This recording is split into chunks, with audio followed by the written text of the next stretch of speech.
اللہ تعالیٰ 5 لوگوں کی پڑھی نمازیں قبول نہیں کرتا۔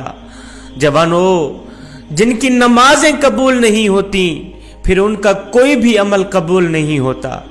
دل کے کانوں سے سنیے گا، اللہ تعالیٰ 5 کم بخت لوگوں کی نمازیں دنیا میں ہی ان کے منہ پہ مار دیتا ہے، قبول نہیں کرتا۔ پہلا وہ شخص جو اپنی بیوی کو رلاتا ہے، باتوں باتوں پہ اپنی فیملی کے ساتھ جھگڑا کرتا ہے، لڑائی کرتا ہے، اللہ تعالیٰ اس شخص کی نماز قبول نہیں کرتا۔ مجھے بتاؤ، جس کی نماز قبول نہیں ہوتی اس کی دعا قبول ہوتی ہوگی؟ اس کا کوئی بھی عمل قبول ہوتا ہوگا؟ ایک شخص تھا، غربت کے ہاتھوں تنگ آ کر اس نے اپنی بیوی کو مارنا شروع کر دی، اپنی بیوی کو پیٹنا شروع کر دی، بیوی کو روزانہ مارتا، گھر میں لڑائی کرتا، جھگڑا کرتا، بیوی کو ذلیل کرتا، طرح طرح کی اذیتیں دیتا، طرح طرح کی تکلیفیں دیتا، صرف اس وجہ سے کہ جب سے تو میرے گھر میں آئی ہے امیری کا جنازہ نکل گیا ہے، غربت عروج پر آ گئی۔ ایک دن اس شخص کی بیوی رو رہی تھی، اس شخص نے اپنی بیوی کے اوپر ظلم ڈھایا، بیوی رو رہی تھی، وہاں سے ایک بزرگ اللہ والے کا گزر ہوا، فقیر کا وہاں سے گزر ہوا، فقیر نے، اللہ والے نے اس کی بیوی کو روتے دیکھا تو اس شخص کو کہا، میاں تو نے اپنی بیوی کو کیوں مارا ہے؟ اسے کیوں ذلیل کر رہا ہے؟ کیوں رسوا کر رہا ہے؟ اس کے اوپر کیوں ظلم ڈھا رہا ہے؟ اس شخص نے کہا، حضرت جب سے میں اس کم بخت کو اپنے گھر لے کے آیا ہوں، امیری کا جنازہ نکل گیا ہے، غربت عروج پر آ گئی، جب سے اس کم بخت عورت کو میں اپنے گھر لے کے آیا ہوں غریب ہو گیا ہوں، اتنا غریب ہوا ہوں، صبح کو کھاتا ہوں شام کے لیے نہیں ہوتی، شام کو کھاتا ہوں صبح کے لیے نہیں ہوتی، غریب ہو گیا ہوں، پریشانیوں نے آ گھیرا، دکھوں نے آ گھیرا، ٹینشنوں نے آ گھیرا، طرح طرح کی مصیبتوں کی لپیٹ میں آ گیا۔ جب سے اس کم بخت کو میں اپنے گھر لے کے آیا، جب سے اپنی بیوی کو اپنے گھر لے گیا، جب سے میں نے اپنی شادی کی۔ اس فقیر اللہ والے نے کہا، میاں میں تمہیں حضرت علی رضی اللہ تعالی عنہ کا فرمان سناتا ہوں۔ ایک دن حضرت سیدنا علی المرتضیٰ شیر خدا خطاب فرما رہے تھے، دوران خطاب آپ نے فرمایا، لوگو جو شخص اپنی بیوی کو رلاتا ہے، جو شخص اپنی بیوی کی آنکھوں سے آنسو بہاتا ہے، جو شخص اپنی بیوی کو مارتا ہے، غصہ کرتا ہے، اس کو ذلیل کرتا ہے، طرح طرح کی اسے پریشانیاں دیتا ہے، فرمایا اس شخص کی ایک تو نماز قبول نہیں ہوتی، اس شخص کی پڑھی نماز دنیا میں ہی اللہ تعالیٰ اس شخص کے منہ پہ مار دیتا ہے، اس کی نماز پڑھی قبول نہیں ہوتی، دوسرا اس کے گھر سے برکت اٹھا لی جاتی، اس کے گھر سے رحمت اٹھا لی جاتی، برکت کا کوئی نام و نشان نہیں رہتا، اس کے گھر سے امیری کا جنازہ نکل جاتا ہے، غربت عروج پر آ جاتی۔ فرمایا، میاں اگر تم چاہتے ہو کہ تمہارے گھر میں برکت آئے، تمہارے مال جان روزی رزق میں برکت ہو، رزق کی فراوانی ہو، خوشحالی تمہارے قدم چومے، تو خدا را اپنی بیوی کو نہ مارا کرو، بیوی پر ظلم نہ ڈھایا کرو، بیوی کو ذلیل نہ کیا کرو، بیوی کو رسوا نہ کیا کرو، بیوی کی آنکھوں سے آنسو نہ بہایا کرو۔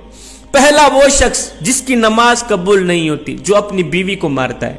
دوسرا شرابی انسان، شرابی شخص کی نماز بھی قبول نہیں ہوتی، اس کے منہ پہ مار دی جاتی جب تک وہ توبہ نہیں کرتا، جب تک وہ شراب نہیں چھوڑتا۔ شرابی شخص کی نماز بھی قبول نہیں ہوتی۔ ہائے، ایک سود خور تھا، پیسہ اس کے پاس جب زیادہ آیا تو اس نے شراب پینا شروع کر دی، شراب کے نشے میں لگ گیا۔ ایک دن شراب کے نشے میں دھت سیڑھی سے نیچے اتر رہا تھا، ایک دم منہ کے بل زمین پہ گرا، وہیں فوت ہو گیا، وہیں اس کا انتقال ہو گیا۔ بیٹا کئی روز تک باپ کا غم مناتا رہا۔ ایک رات بیٹے نے خواب میں باپ کو دیکھا، پوچھا، ابا تیرا کیا حال ہے؟ ابا تیرا کیا حال ہے؟ باپ نے کہا، نہ پوچھ بیٹے، سیڑھی سے نیچے اتر رہا تھا، بجائے زمین پر گرنے کے سیدھا جہنم میں چلا گیا۔ جوانوں، خدارا جو شخص شراب پیتا ہے وہ دنیا میں بھی ذلیل و خوار، آخرت میں بھی ذلیل و خوار، اتنا بڑا ذلیل ہوتا ہے کہ اس کی نماز بھی اللہ تعالیٰ قبول نہیں فرماتا۔ تیسرا وہ شخص جو اپنے والدین کو ستاتا ہے، والدین کو رلانے والا، والدین کو تڑپانے والا، والدین کو طرح طرح کی پریشانیاں دینے والے شخص کی بھی اللہ تعالیٰ نماز قبول نہیں کرتا۔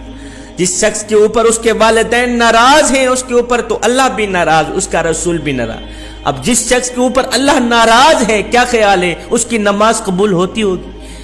کیا خیال ہے اس کی کوئی بھی دعا قبول ہوتی ہوگی؟ اس کا کوئی بھی عمل قبول ہوتا ہوگا؟ ہرگز نہیں۔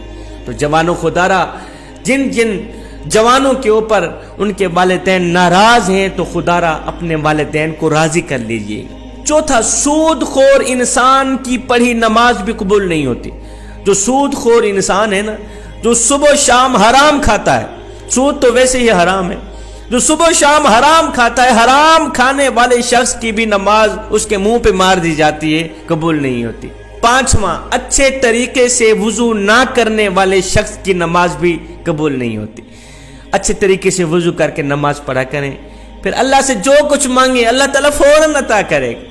یہ 5 لوگ ایسے ہیں جوانوں جن کی نماز دنیا میں ہی اس کے منہ پہ مار دی جائے گی، قبول نہیں ہوگی۔ جب نماز قبول نہیں ہوگی پھر ان کی دعا بھی قبول نہیں۔ نماز پڑھنے سے پہلے ان 5 چیزوں کا خاص خیال رکھنا، کہیں یہ 5 بیماریاں آپ لوگوں کے اندر پائی تو نہیں جاتی۔ اگر تمہارے اندر یہ 5 بیماریاں ہیں تو انہی نکال دو، ورنہ نماز تمہارے منہ پہ مار دی جائے گی۔ تو میں آخر میں نماز کا ایک اہم میسج دے کے اجازت چاہوں گا۔ میرے کریم نبی صلی اللہ علیہ وسلم سے پوچھا گیا، آقا ہمیں کیسے پتہ چلے گا کہ ہماری نماز قبول ہوئی ہے یا نہیں ہوئی؟ حضور ہمیں کیسے پتہ چلے گا کہ آج جو ہم نے فجر کی نماز پڑھی ہے، جو ہم نے ظہر کی نماز پڑھی ہے، عصر مغرب عشاء کی نماز پڑھی ہے، ہمیں کیسے پتہ چلے گا کہ یہ قبول ہوئی بھی ہے یا نہیں ہوئی؟ میرے کریم نبی نے فرمایا، صحابی جب اگلی نماز پڑھنے کا دل کرے تو پکا یقین کر لینا پچھلی نماز قبول ہو ہی گئی۔ جب تمہارے اندر نماز کا شوق آئے گا پھر تم شراب کے نزدیک نہیں جاؤ گے، پھر تم اپنی فیملی کے ساتھ زیادتی نہیں کرو گے، فیملی کے اوپر ظلم نہیں کرو گے، تمہارے اندر رحم آئے گا، تمہارے لبوں پہ مٹھاس آئے گی جب ہر وقت اللہ کا نام تمہاری زبان پہ رہے گا۔ حضرت سیدنا علی المرتضیٰ شیر خدا کرم اللہ وجہ الکریم کے پاس ایک شخص آیا، کہنے لگا، حضرت آج میں نے آپ کے بارے میں ایک نئی خبر سنی ہے، ایک نئی نیوز سنی۔ کہا جی تو نے کیا سنا ہے؟ کہا جی میں نے سنا ہے کہ آپ اللہ سے باتیں کرتے ہیں اور اللہ آپ سے باتیں کرتا ہے۔ آپ اللہ سے باتیں کرتے، اللہ آپ سے باتیں کرتے، کیا میں نے ٹھیک سنا ہے؟ آپ نے فرمایا، میاں تو نے بالکل ٹھیک سنا۔ کہا جی وہ کیسے؟ کہا میاں جب میرا جی چاہتا ہے کہ میں اپنے رب سے بات کروں تو میں نماز پڑھنے لگ جاتا ہوں، اور جب میرا جی چاہتا ہے کہ میرا رب مجھ سے بات کرے تو میں قرآن اٹھاتا ہوں، پڑھنے لگ جاتا ہوں۔ دن میں 5 ٹائم نماز پڑھنے کی اپنی عادت بنا لے، صرف یہ سوچ کر کے کہ ہو سکتا ہے یہ آذان تیری زندگی کی آخری آذان ہو، میاں ہو سکتا ہے یہ نماز تیری زندگی کی آخری نماز ہو سکتا ہے تجھے تیرا رب آخری بار بلا رہا ہو۔